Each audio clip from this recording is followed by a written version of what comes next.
तो hello friends, welcome back again to our YouTube channel. आज छोटा सा टॉपिक लेके आया हूँ आपके लिए, सेरेमिक नैनो पार्टिकल। ये नैनो पार्टिकल के काम में ही है ना। तो इस टॉपिक पे कुछ ज़्यादा कंटेंट मेरे को मिला नहीं, तो जितना मिला मैं आपको जो है यहाँ पे डील कर रहा हूँ, ठीक है। और अगर आपको एक्स्ट्रा टॉपिक में और भी कुछ कंपोनेंट मिल जाते हैं तो फिर आप इसमें ऐड कर लीजिए, ठीक है।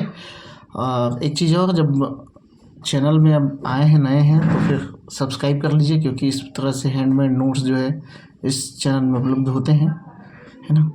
तो आगे बढ़ते हैं। सेरेमिक पदार्थ से आप क्या समझते होंगे, ठीक है। सेरेमिक पदार्थ जो होता है जनरली चीनी मिट्टी हो गया, चीनी मिट्टी से बना हुआ बर्तन, ठीक है। क्ले या सॉइल कह सकते हो। सिलिका मतलब ज़मीनी चीज़ों से जो पदार्थ बनता है उसको हम कहते हैं सेरेमिक, ठीक है। तो इसके जो नैनो पार्टिकल होंगे उसका साइज़ क्या होगा, 1 mm से 100 mm के बीच में। ये नैनोमीटर है, ठीक है। नैनोमीटर का रेंज होता है, ये नैनो पार्टिकल्स का रेंज होता है। और ये पदार्थ मेटल्स भी हो सकता है, मेटलॉइड्स भी हो सकता है ना। क्योंकि मिट्टी में बहुत सारी चीज़ें आपको पाई जाएंगी, है ना। तो कैल्शियम हो गया, टाइटेनियम हो गया, सिलिका हो गया, है ना। इसके oxides, carbides, phosphates, carbonates, sulphides, nitrides इत्यादि हो सकते हैं, ठीक है। एग्जांपल मैंने यहाँ पे दिया है। तो इनकी प्रॉपर्टी वेरी क्या होती है, हार्ड और ब्रिटल होती है। मतलब कठोर होगा, भंगुर टाइप का होगा, टूटेगा तो फिर मतलब चकनाचूर हो जाने टाइप का, ठीक है। तो ये कुछ इसकी स्पेसिफिक प्रॉपर्टी है। और एग्जांपल में देखें तो फिर aluminium oxide Al2O3, TiO2, CaCO3, ठीक है। और SiC कार्बन के साथ में सिलिका का कार्बाइड है, सिलिका का डाई कार्बाइड भी है यहाँ पे, ठीक है। टाइटेनियम का नाइट्राइड भी है, और इधर नाइट्राइड जो है इस तरह से। ये क्या होता है, ये बहुत हार्ड होता है। हार्ड जैसे एग्जांपल के लिए अगर हम इसको देखें तो ये जो है आपका हीट रेजिस्टेंस है ना। ये क्या है, हीट रेजिस्टेंस है। ये दोनों क्या होता है, बहुत हार्ड होता है। फंक्शंस देखें, इनका फंक्शन कैसा कैसा होता है। देखिए यहाँ पे आपको सेरेमिक्स का ऑक्साइड, कार्बाइड और सल्फाइड, नाइट्राइड्स के टर्म में आपके सिलेबस में इसको बताना था।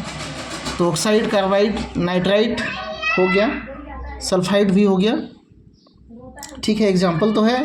बाकी इसके बारे में अगर अलग अलग थोड़ी थोड़ी प्रॉपर्टी अगर आप डाल सकें, है ना, तो ज़्यादा अच्छा होगा। स्ट्रक्चर तो ऐसा कुछ स्पेशल नहीं होगा, क्योंकि इनका जो साइज़ है वो क्या है, पूरी तरह से नैनो स्केल में आता है, ठीक है। मतलब नैनो पार्टिकल्स के बीच में आता है। इसका जो फंक्शंस है, कैसे कैसे फंक्शन इन कंपाउंड में देखने को मिलते हैं, तो वो हम देखेंगे। डाई इलेक्ट्रिक कहने का मतलब क्या है, कोई नैनो पार्टिकल है जिसमें क्या हो, पॉजिटिव चार्ज, नेगेटिव चार्ज, मतलब ये पोलराइज्ड हो, सीधा सीधा डाईपोलर, है ना, डाईपोलर नेचर का हो। तो वैसा क्या होगा, वैसा जो सेरेमिक नैनो पार्टिकल्स हैं उसको हम क्या कहेंगे, डाईइलेक्ट्रिक सेरेमिक नैनो पार्टिकल्स कहेंगे, ठीक है। ये इनकी एक प्रॉपर्टी भी है। फंक्शन को हो या फिर प्रॉपर्टी को हो, कैसे कैसे फंक्शन दिखाते हैं। फेरो इलेक्ट्रिक, देखो फेरो इलेक्ट्रिक कहने का मतलब क्या है। फेरो इलेक्ट्रिक मतलब जैसे अगर हम मान के चलो किसी नैनो पार्टिकल को, सेरेमिक नैनो पार्टिकल को इलेक्ट्रिक फील्ड में रखते हैं, तो जिस फील्ड में इलेक्ट्रिक हो उस डायरेक्शन में ये खुद को आयनाइज्ड कर लें, है ना। डायरेक्शन के आधार पे क्या करें, खुद को आयनाइज्ड कर सकते हैं। तो इस तरह के पार्टिकल को हम क्या कहेंगे, सेरेमिक नैनो पार्टिकल। और सेरेमिक नैनो पार्टिकल फेरो इलेक्ट्रिक प्रॉपर्टी के साथ में है, ठीक है। ये देखिए अगला जो है पीजो इलेक्ट्रिक। यहाँ पे दो टर्म आपस में मिल गया है ना। ऐसे सेरेमिक नैनो पार्टिकल मटेरियल होते हैं जो इलेक्ट्रिक चार्ज को स्टोर कर सकते हैं अंडर मैकेनिकल स्ट्रेस। मतलब मैकेनिकल स्ट्रेस देने के बावजूद भी ये क्या करेंगे, इलेक्ट्रिक चार्ज को अपने में स्टोर कर पाएंगे, ठीक है, अपने अंदर स्टोर कर पाएंगे। तो उसको कहते हैं पीजो इलेक्ट्रिक नैनो पार्टिकल्स, ठीक है। नेक्स्ट है पायरो इलेक्ट्रिक। ये जो नैनो मटेरियल होते हैं ये टेम्परेचर चेंज करने पे भी टेम्परेचर चेंज करने पर टेम्पोररी वोल्टेज जनरेट कर सकता है। मतलब टेम्परेचर वेरिएशन देंगे तो फिर वहाँ पे वोल्टेज जनरेट होगा, करंट जनरेट होगा। ठीक है, तो इस तरह के नैनो पार्टिकल को क्या कहेंगे, पायरो इलेक्ट्रिक कहेंगे। ठीक है, अगला जो है फेरो मैग्नेटिक। तो फेरो मैग्नेटिक जो होगा, ये मैग्नेटाइजेशन पर मैग्नेटिक फील्ड सस्टेन करते हैं। मतलब मैग्नेटाइजेशन कराएंगे किसी एक्सटर्नल मैग्नेट के द्वारा, तो उसमें मैग्नेटिक फील्ड उत्पन्न हो जाएगा। तो ये तो खैर सामान्य सी बात है, जैसे लोहा में मैग्नेटिज्म उत्पन्न हो जाता है, उस टाइप का घटना है, समझ सकते हो। ठीक है, और अगला है मैग्नेटो रेजिस्टिव। देखो यहाँ पे रेजिस्टेंस शब्द यहाँ पे कहीं ना कहीं दिख रहा होगा आपको। तो ये एक्सटर्नल मैग्नेटिक फील्ड पर इलेक्ट्रिक रेजिस्टेंस को चेंज करे, है ना। एक्सटर्नल बाह्य चुंबकीय फील्ड, मतलब चुंबकीय फील्ड समझते होगे, चुंबकीय क्षेत्र पर इलेक्ट्रिक रेजिस्टेंस को चेंज कर दें। मान के चलो किसी नैनो पार्टिकल में विशेष टाइप का इलेक्ट्रिक रेजिस्टेंस है, लेकिन जब उसमें एक्सटर्नल मैग्नेटिक फील्ड अप्लाई करते हैं तो वो उसको चेंज कर देता है। ठीक है, इसी तरह से अगला आता है सुपर कंडक्टिव। सुपर कंडक्टर होता क्या है, जो एब्सोल्यूट टेम्परेचर पे या फिर क्रिटिकल टेम्परेचर पे, एब्सोल्यूट जीरो टेम्परेचर पे जीरो रेजिस्टेंस दिखाते हैं। मतलब उसमें कोई रेजिस्टेंस नहीं होता, मतलब जितना करंट हम दें उतना करंट उसमें फ्लो होगा, है ना, प्रवाहित होगा। तो इसको हम कहेंगे सुपर कंडक्टिविटी। सपोज 100 वोल्ट का करंट दे रहे हैं, हमको 100 वोल्ट पास कर रहा है, तो ये चालकता जो होगी इसकी बहुत अधिक होगी। मतलब कोई रेजिस्टेंस नहीं, बिना रेजिस्टेंस के, तो इसको कहेंगे क्या, सुपर कंडक्टिव।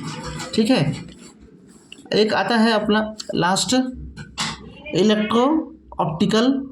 इलेक्ट्रो ऑप्टिकल कहने का मतलब क्या है, इलेक्ट्रिक फील्ड के अनुसार ये जो मटेरियल होते हैं या फिर ये जो सेरेमिक नैनो पार्टिकल होते हैं, वो अपनी ऑप्टिकल प्रॉपर्टी को चेंज कर सकते हैं। ठीक है, ऑप्टिकल प्रॉपर्टी कैसी होती है, कलर हो सकता है ना, कलर हो सकता है, या फिर और भी ऑप्टिकल प्रॉपर्टी होती है, डेक्स्ट्रो रोटेटरी, लिबो रोटेटरी, पोलराइजेशन, ये सब होता है। तो जो भी उसकी इलेक्ट्रिक प्रॉपर्टी है, खासकर कलर को ही यहाँ पे ज़्यादा सेरेमिक नैनो पार्टिकल में यूज़ करते हैं। ठीक है, एक्चुअली सेरेमिक नैनो पार्टिकल्स का यूज़ कहाँ कहाँ है। देखो, सेरेमिक नैनो पार्टिकल्स कहीं पे कोटिंग करने में, पेंट के रूप में, है ना, पतला फिल्म अगर कहीं पे कोट करना है, इसमें शाइनिंग काफ़ी अच्छा होता है। तो इस तरह से व्यवहारिक यूज में होता है। मतलब जैसे मान के चलो, अगर नैनो पार्टिकल की बात ना करूँ, सेरेमिक मटेरियल की बात करूँ, तो जो गाड़ियों में पॉलिश होता है, पॉलिश को जो स्टेबलाइज करने के लिए होता है, उसमें सेरेमिक लेयर चढ़ाया जाता है। ठीक है, तो वैसे छोटे छोटे मान के चलो कोई गैजेट्स हैं, उसमें कोटिंग करने के लिए इस तरह का नैनो पार्टिकल को यूज़ करते हैं, शाइनिंग बढ़ाने के लिए। ठीक है, और सेरेमिक मटेरियल आप सर्च करके देखना, उसमें कई सारे प्रोडक्ट जो है आपको देखने को मिल जाएंगे। जग देखने को मिलेगा, घड़ा देखने को मिलेगा, ईंट देखने को मिलेगा। ठीक है, तो वो सब सेरेमिक मटेरियल है। उन्हीं का सबसे नैनो छोटा पार्टिकल, ऐसा छोटा पार्टिकल जो 1 mm से 10 mm 100 mm के बीच में हो, वो क्या कहलाएगा, सेरेमिक नैनो पार्टिकल कहलाएगा। और इसको बनाने के लिए फिजिकल एंड केमिकल मेथड है, तो मैं उसका जिक्र यहाँ पे नहीं कर रहा हूँ, क्योंकि इसके आगे हम पढ़ने वाले हैं नैनो पार्टिकल प्रिपरेशन के फिजिकल और केमिकल मेथड। तो फिर इस वीडियो में मैं उसको भी डील नहीं कर रहा हूँ। ठीक है, अलग वीडियो बनाएंगे उसके लिए, देखेंगे उसको क्या है। तो चैनल में बने रहने के लिए बहुत बहुत धन्यवाद, और आप सभी का दिन शुभ हो। और क्या, आप पढ़ाई कीजिए। ठीक है।